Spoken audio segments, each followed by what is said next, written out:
В повестке дня внеочередного заседания депутатов Сухумского городского собрания всего лишь один вопрос – проблема утилизации твердых бытовых отходов в столице. Бессрочная акция протеста жителей микрорайона Маяк за закрытие Сухумской свалки продолжается. И если вопрос с вывозом мусора из города не решить в ближайшее время, то это может привести к распространению опасных болезней, отметил председатель Сухумского городского собрания Константин Пилия.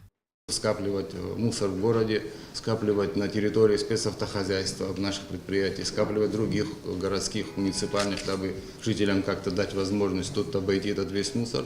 Это такая экстренная мера, очень непопулярная, очень сложная, очень противоречивая. Кто-то за, кто-то против, но вынужденная мера.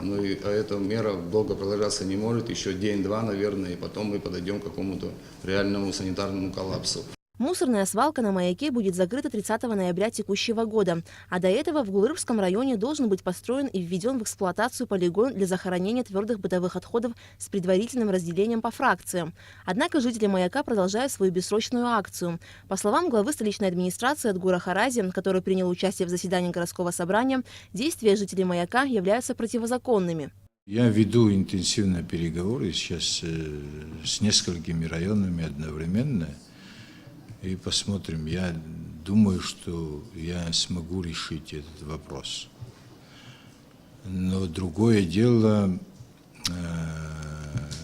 то непонимание, которое существует со стороны жителей, оно для меня необъяснимо. Поэтому я хотел бы, чтобы, если вы посчитаете нужным, обращение и к ним тоже, что они совершают противозаконные действия.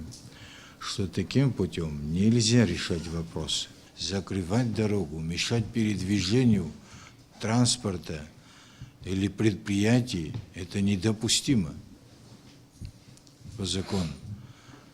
Пожалуйста, подберем другое место, определим совместно, если они хотят. Я тоже буду с ними сидеть, я тоже за закрытие. Пожалуйста. И буду с ними там митинговать. Это будет по закону. Это же общая проблема. Прокурор города Сухум Руслан Тыркба подтвердил, что митингующие нарушают административное законодательство республики.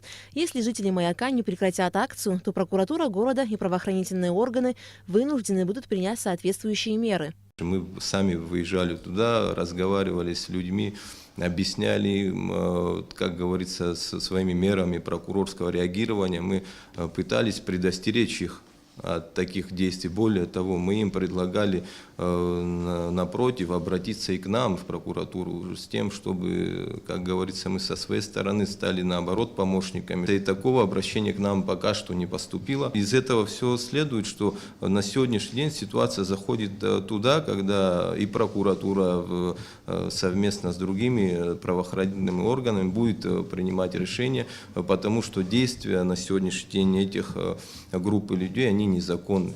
В итоге депутаты Сухумского городского собрания приняли решение обратиться с письмом к коллегам в Гулырбш, чтобы они разрешили временно утилизировать столичный мусор в Гулырбском полигоне.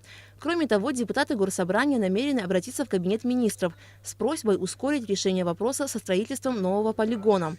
Между тем, несмотря на то, что въезд в мусорный полигон на Маяке перекрыт, сотрудники столичного коммунального управления не прекращают свою работу. На улицах столицы по-прежнему собирают мусор. Вначале отходы вывозили и складировали на территории гаража спецавтохозяйства. Когда контейнеры заполнились, мусор стали оставлять в мусоровозочных машинах. Всего у спецавтохозяйства более 250 машин, и на сегодняшний день все они заполнены. Если не будут предприняты соответствующие меры по устранению существующей проблемы, последствия могут быть очень серьезными. Аля Катрапш, Степан Мартиросян, Абхазское телевидение.